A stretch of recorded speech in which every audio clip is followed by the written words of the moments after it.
Welcome to Community Inspired, a podcast that explores the ideas and innovations shaping where and how we live. Brought to you by 5 Point, this podcast celebrates the Santa Clarita Valley and the people who make up the fabric of this incredibly special community. I'm Randy James. We have a very special episode to share today on a topic that's top of mind for millions here in LA County: housing. How to create more of it where we need it and at a price that people can actually afford. To explore our housing landscape and help us understand both the challenges we're facing and the solutions currently emerging, we're joined by two highly respected leaders in the field. Mary Leslie is president of the Los Angeles Business Council, a policy-driven education and advocacy group, and Corey Smith is executive director of Housing Action Coalition, a pro-housing advocacy organization. Welcome to Community Inspired. It's great to have you. Thank you for having us. Thank you. To get started, let's set the context here. Now, it's not news to most people that California is in the grips of a severe housing crisis, but the scale of the problem here in greater LA is remarkable. So just to put a few facts on the table here, LA's skyrocketing housing costs have made it one of the most expensive places to live in the nation. Monthly housing costs as a percentage of income are higher in LA than in New York, Boston, and almost every other major city. 500,000 renter households in the county pay more than half their income on rent and utilities, if you can believe that. The LA Business Council commissioned opinion research last year that found that 7 in 10 LA County voters find it difficult to afford housing, and 6 out of 10 have considered leaving the region as a result. So, Mary, how deep a hole are we in when it comes to meeting housing demand in LA County? Deep. We're deep in. For all the reasons you just outlined, Randy, and thank you for inviting me. The numbers that we are asked to officially submit to the state of California every 8 years tell us that we need over 812,000 new units in 8 years. We're 3.5 years in, and we looked it up today, and apparently we're 34% towards that goal, and we're almost at the halfway mark. Wow. So it shows we have a long way to go. And that's for the county of LA and 88 cities. City of LA, same kind of deal. The goal was 450,000 units over 8 years. And they have a similar outcome, about 30% on their way to meeting that goal. So we're a long way from meeting our goals. Clearly, we need to do everything in our power to incentivize housing supply because it's driving up rents. It's making first-time buyers want to live elsewhere. It's creating all sorts of havoc economically in terms of our ability to attract and retain workers. I think even the voters, as you just quoted our opinion survey, think this is the number one issue facing our region. And my understanding is that the housing needs for unincorporated LA County, that we're even further behind when it comes to that. Mary, housing is an incredibly important priority for the LA Business Council. Can you just tell us a little bit about the organization and the work that you're doing in support of housing? Sure. We have over 600 members. We represent business, academic, nonprofit organizations. We have been focused on housing and housing supply and homelessness now for the last 2 decades. We've gone through many iterations of being able to meet that goal, depending on what the political will was to do that. I would say that currently we have the greatest demand for new housing than we've ever had. The multiple generations in Los Angeles, it's one thing when you can't afford a house, it's a whole other thing when your kids can't afford a house. I think we're really now at the point where everybody has agreed this is the issue. The question is, how are we going to solve it? Right. And that takes us directly to Corey. First of all, I want to hear about the Housing Action Coalition, but if I could ask first, briefly, how did we get here? How did this problem get so bad? Appreciate you having me as well. You use the phrase housing crisis, and we actually push back on that term because crisis invokes this idea of we don't understand what the problem is or what the solution is. And not just Los Angeles, broader Southern California metro region, across the entire state of California and quite frankly, the United States, we have a shortage of homes. We quite simply do not have enough units, enough homes for the number of people that want to live here. And we're not saying that building more housing is going to solve every one of the ills that exist in the problem. A lot of this economic mobility, sustainability, all these other things matter and they're part of the solution. But we're not going to be able to solve any of these problems unless we just simply add supply, right? It comes down to the three basic things needed for human existence: food, shelter, and water. It's on the list, right? And so the Housing Action Coalition, we've been around since the late 90s, statewide housing industry organization funded by the developers, the architects, the land use attorneys, the labor unions, have partner groups like the Los Angeles Business Council.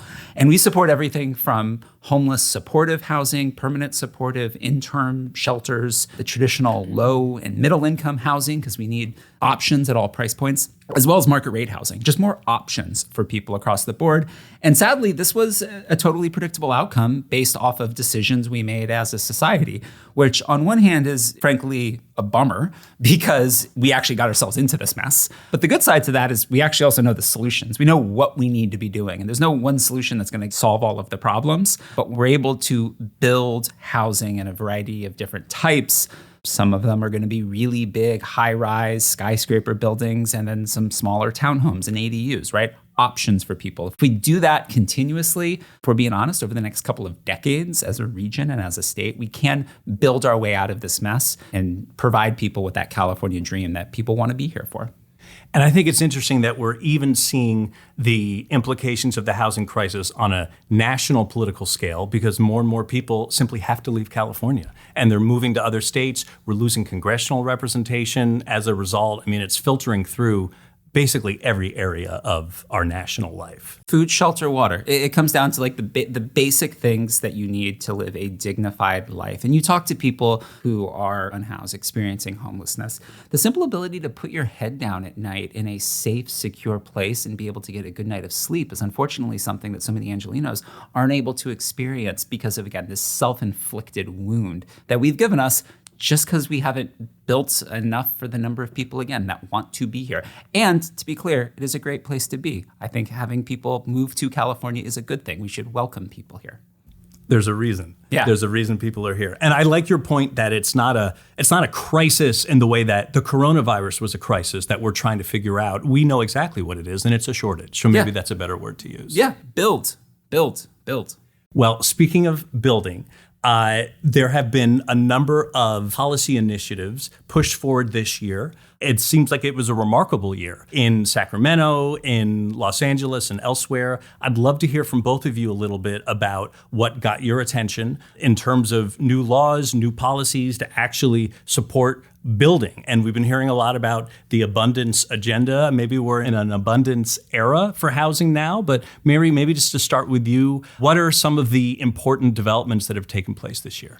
Yeah, the CEQA reform that the governor initiated and pushed through the budget bill, I think, is the short-term version. The Buffy Wicks bills that then went to the governor's budget that was approved is a great start because it basically is expediting, it's taking CEQA away as a barrier for affordable housing. And just to explain that for a moment, it's essentially the detailed environmental reviews that new housing needs to go through. Correct. That can take many years and be used sometimes to stop projects. It was groundbreaking. And CEQA, just a little bit of a kind of a quick history lesson here for people. And what does it stand for? It stands for the California Environmental Quality Act, a very well-intentioned law signed in 1970, signed by Governor Ronald Reagan at the time. But there are a number of court cases that made it a little more of an unintended Pandora's box than we had originally anticipated. And what had ended up happening is you have different types of groups or interest groups that ended up leveraging CEQA in a way that is not necessarily in the spirit of the law. There's technically two bills that made it part of the CEQA package are the most consequential and positive things to happen in California and land use related in 50 years. I mean, it is that big of a deal. And it's, again, not going to solve all of the problems. It's eliminating this term that we have called discretion for projects that follow all the rules. You should get to build your building. Certainty around that permitting process. And so trying to figure out that balance that the legislature did this summer is really incredible. And it's a needle mover. It will absolutely make a difference because we know the solutions to this stuff. This is not rocket science. We're not trying to put a man on the moon. The ancient Egyptians built multifamily, multi-story apartment buildings thousands of years ago. We can do it if we have the political will, and we're building it. They figured it out. We should out. be able to follow suit. Fingers crossed. Corey, what would you add to that list that's notable of the last year or so in terms of encouraging housing production? The couple of other pieces I think that are really relevant to it we think about are planning and building code changes. It's basically, what is your plan to build housing, more or less? And the process is one side of that, but then they also need to just update the laws themselves, the building codes, the planning codes, where we're going to allow for zoning in certain areas. City of Los Angeles had a local, it's called the Citywide Housing Initiative Program. The CHIP program is the local LA zoning plan that just passed. So those pieces are all part of the solution as well. There's no way to get around it, especially for low and middle income housing. We need a lot more money in the system from the state and federal government, because while we got to be building at all income levels, low income housing for our most needy and vulnerable citizens, as well as we're talking about permanent supportive housing, it costs more money than it generates. And we have the money in California. It's really the concept of this abundance idea is it's not big government or small government, it's efficient government. We want government to just work well and deliver better results for people. Now, how about on the cost side of the equation? You mentioned efficiency.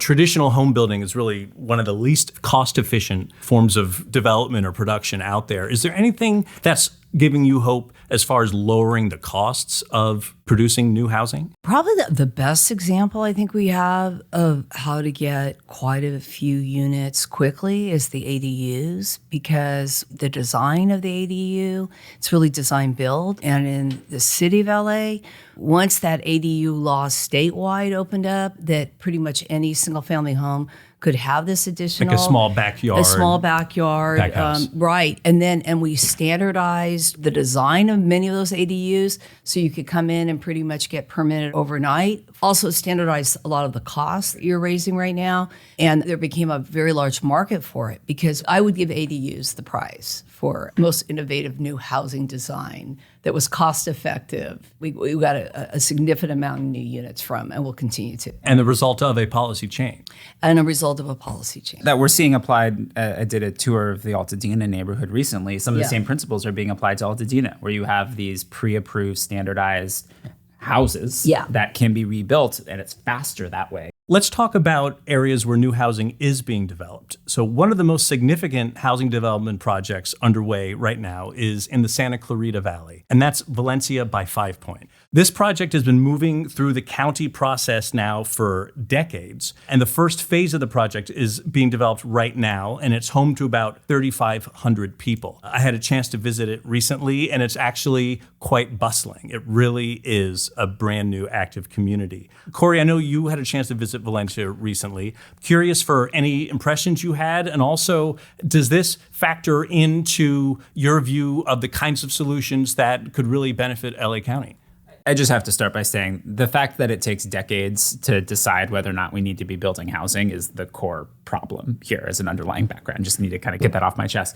I mean, again, coming back, it's all about options for people, right? If you are perhaps a widow who is an empty nester, who had the single family home, an ADU in your backyard is the absolute thing that might make sense to you. And then you have a family, whoever you want, moving into the main house. For some people, they're going to want to live in downtown Los Angeles in a high-rise apartment with all of the amenities and the gym and the pool and all of this and that. And for somebody else, maybe a growing family that wants to buy something, they look around downtown Los Angeles and perhaps there's nothing in their price point. So then they're going to go, okay, what options do I have? And so figuring out how we really do this urban growth boundary, build in our existing infrastructure, especially where we have the transportation infrastructure. We need to continue to invest in that transportation infrastructure to make sure we're moving people around sustainably. At the end of the day, it just provides options for people. That's the absolute best thing. Any of us, right? When we're out and we're looking for a place to live, the number one thing that we want are choices. We don't want to feel like we have to live someplace because it's the only thing that fits our need or it's the only thing that we can afford. And unless we build more, we're just not going to have those choices available for people. So it's absolutely a part of the solution. I think new cities are a fascinating urbanist concept that I'm a believer of. And while I certainly want as many apartment buildings in downtown LA as possible, That doesn't make sense because that's not the solution for everybody. So we need to meet people where they are, and meeting with residents and talking with residents in that community that you sort of mentioned, right? It's home. They don't think of it as a new city or into this wonky planning terms that we're thinking about. It's like, no, this is just my neighborhood. And by the way, I hope we can get more people in this neighborhood so I don't need to go that 10 minutes to the grocery store. It's the 2-minute walk to the grocery store once we have enough residents to actually make that grocery store a financially sustainable model. And so it needs to go faster and very much part of the solution. Well, speaking of adding new people to the community, there is a proposal going before LA County very soon to add another community to Valencia by 5 Point. And this one's called Entrada South. It would have just over 1,500 homes as well as commercial space. And then along with it, they're proposing the next phase of a commercial center called the Valencia Commerce Center, which would add several million square feet to the business park there to create new jobs. Mary, how important are these sort of large-scale master plan communities, do you think, as part of a broader regional housing solution? What I like about the way you just described that was it's being done in a sustainable manner, because if it was just housing without the commercial aspect of it, it would be more problematic given where it's located, because then you'd have people having to commute to work centers that are far away. So what you're basically doing is you're trying to create a community there that in which people can work and live and play. Because the other thing I like about Valencia is they are planning to have an experience, that they expect people to want to stay there, right? And not seek experiences, that this is the best place that they humanly live. So if you like the outdoors and you like to hike and you want to have these beautiful vistas and you want to be in a less urban environment, I think the technology has now allowed people to do that in terms of being able to work virtually. And also our transportation corridors have improved dramatically. And so even if you do work, you don't even necessarily have to have a car. And to get around, ostensibly, you can do that because you're not building the same way either, are you? You're not building yesterday's housing development. You're building the next order of improved housing. So these houses are coming with solar roofs, and they're coming with EV chargers, and they're coming with just a much lower carbon footprint. Your carbon footprint is going to be lower if this is a value to you environmentally. You're going to feel a lot better living there. And it's interesting also that sort of a little known fact, I would say, is that Santa Clarita is now the third largest of the 88 cities in LA County. So it's a population center in its own right at this point. And some of the sustainability features have been exciting to people who live there currently, whether that's, zero emission transportation options, being a fully carbon neutral community. That's been a draw for people as well, which is a lot harder to pull off in an existing community. Well, you're in a much cleaner environment for sure, because you're not, wires aren't running over your head, and you're not generating gas power, and you're not, well, I'm assuming you're doing all the bells and whistles as pertains to water conservation and preservation, and that you have the state-of-the-art sewage system, and then you get more granular, but I'm sure that they are innovating in every possible way. But it's also it's near stuff, right? So it's that, I think it's just kind of has that good balance, right? Yeah. We're taking some area that doesn't currently have housing or commercial or whatever and adding something, but it's like there's also the transit and jobs that exist. You're adding it right onto the edge of something that's already there. It's like how I'm a believer of, we actually do need to be building in like the Bakersfield and the Modestos and the Merced, where we have this high-speed rail intersections through the state, because people are there, people want to live there. It is relatively more affordable for home ownership opportunities. It's not that complicated. It just kind of makes sense. It's got Six Flags. It's if you and like it's got a water world, right? And if you have kids, you've been there. Yeah, maybe we could end the conversation right there. I think so. One other thing I wanted to bring up also is this idea of price point, and you hear a lot about the missing middle. That there are homeowners who, if you're very low income, you have some services that exist to support you, perhaps subsidized housing. If you're very high income, you can probably fend for yourself in the marketplace. But when you're in the middle, that can be where the squeeze is especially tight. You have a lot of people entering the job market or who are in the job market who would like to own a townhouse or a small single family home. Right? They want, and to have nothing built. I mean, I think in that last arena for LA, we weren't anywhere near meeting our goal. We did actually fairly well with low income and quite well actually on higher income, but that missing middle, we were dismal. Just to add to that, like I'm literally the one living this, right? So I have a millennial, I work for a nonprofit, I've got a good salary, I'm not putting food on the plate every single night, and I am 13 years into a rent control apartment that is definitely, I'm paying way under what it would be on market. We look for opportunities to buy. We could maybe get something that doesn't quite fit our need that's much smaller than we want. So that doesn't quite make sense. My job is located in downtown San Francisco, so I need to be close to the business community there, so I can't go too far away. And I'm just sort of stuck. Like, I don't have options. I don't have any options. We looked, and what we did instead is I called my landlord and said, I want to do a mold test because I think we're going to be living here for a long time, because I don't know where else I'm going to go. And sadly, I think this is really skipping the entire millennial generation. Like, homeownership opportunities are just going to skip us entirely because we didn't build housing from 1970 to 2010. The goal is to get this for the next generation. I mean, sadly, we talked about how long it's taken to build this project. I don't know if when it's going to be done, based on our very slow timelines to get housing built, if it's going to be a realistic option for me and millennials. But hopefully, if we can move faster, then that next generation can actually come back to this California dream and buy their dream home, work their way up that economic ladder, and find more economic prosperous opportunities. But it's tough. It's tough and it's slow. But we've also spoken about some of the measures that have been implemented to hopefully step on the gas. We're going the right direction. I will just say, we're a nonpartisan organization, but we definitely do endorsements. I think when election season comes around, maybe that's just one thing I'd make a pitch to folks.